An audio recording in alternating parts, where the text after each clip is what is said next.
फिर से मैं हाजिर हूँ आप लोग के लिए एक टेली की नई क्लास लेके। Hello everyone. तो पिछली क्लास में हमने debit note, credit note, godown, budget, इन सब के बारे में पढ़ लिया। तो आज हम कुछ नया पढ़ते हैं। तो सेम वही काम, ऑल्ट F1 करते हैं और हम ये देखते हैं कि हमारे पास में क्या ऑप्शन है। जो ऑप्शन मुझे नहीं चाहिए, सेम वही काम हमेशा मैं आपको रिपीट करते आ रहा हूँ, ठीक है। इनको नो कर देते हैं, जो हमें चाहिए उसको यस रखेंगे। डेबिट नोट, क्रेडिट नोट पिछली क्लास में हमने पढ़ लिया था, इसको नो कर देते हैं। मैं फिर F2 में आता हूँ। F2 में आने के बाद में हमने गोडाउन पढ़ लिया है। आज हम स्टॉक कैटेगरी के बारे में पढ़ते हैं। तो स्टॉक कैटेगरी को हमने क्या किया, यस किया। स्टॉक कैटेगरी में हम अपने स्टॉक को कैटेगरी वाइज डिफाइन करते हैं कि किस कैटेगरी के अंदर कौन सा स्टॉक आएगा। तो सबसे पहले इसके लिए हम इन्वेंट्री इन्फॉर्मेशन में आते हैं, और इन्वेंट्री इन्फॉर्मेशन में आएंगे तो हमें तीन चीज़ें दिखाई देगा, स्टॉक ग्रुप, स्टॉक कैटेगरी और स्टॉक आइटम। तो सबसे पहले स्टॉक ग्रुप क्रिएट करते हैं, फिर स्टॉक कैटेगरी क्रिएट करेंगे और फिर स्टॉक आइटम। तो अपन एक एक करके देखते हैं। सबसे पहले स्टॉक ग्रुप बनाते हैं। मैं एक ग्रुप बना लेता हूँ, जैसे फ़ैन का, कार का, मोबाइल का, जो भी आपके पास में स्टॉक है।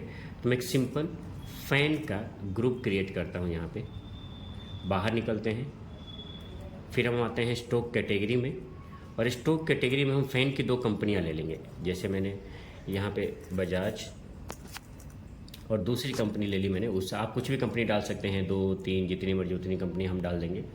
बाहर निकलते हैं, फिर हम आते हैं स्टॉक आइटम में, और यहाँ पे स्टॉक आइटम क्रिएट करते हैं। अब मैं स्टॉक को पूरा डिफाइन करूँगा।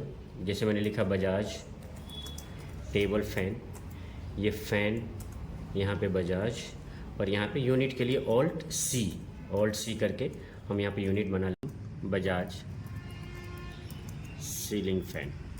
सेम वही बजाज, और यहाँ से पेज क्योंकि हमने बना लिया। अब मैंने दूसरा बनाया था आप लोगों के सामने ग्रुप ऊषा का, तो वैसे ही बना लेते हैं अपन।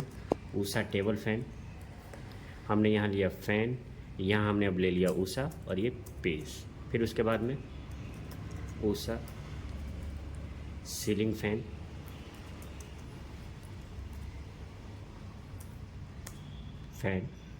और यहाँ से ऊषा। तो अपन किसी भी कंपनी का लेके, जैसे मैंने फ़ोन का बनाना हो तो मैंने मोबाइल ले लिया, फिर उसके दो कंपनी में बांट दिया, फिर उनको डिस्क्राइब कर दिया। तो इस तरीके से हमने, मैं अब आपको दिखाता हूँ कि हमने कितने स्टॉक बनाए हैं। ऑल्टर में आते हैं, और इस तरीके से Bajaj ceiling fan, Bajaj table fan, Usha ceiling fan और ऊषा टेबल फ़ैन। बाहर निकलते हैं, अब इनकी एंट्री करते हैं। अकाउंटिंग वाउचर F9, पार्टी का नाम बना लेते हैं,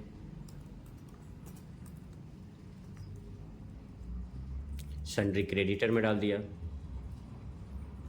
फिर हम परचेज का लेजर बनाते हैं, ऑल्ट सी, सारा काम ऑल्ट सी से होगा। Purchase account.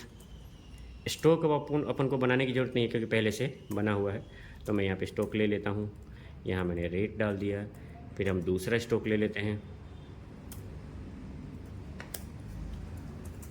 फिर मैं तीसरा स्टॉक ले लेता हूँ,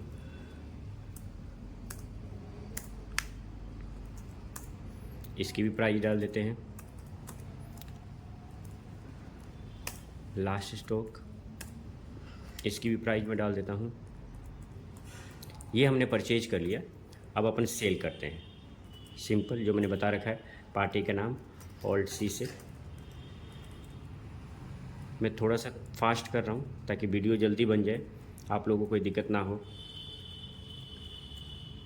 सेल का लेजर बना लेते हैं,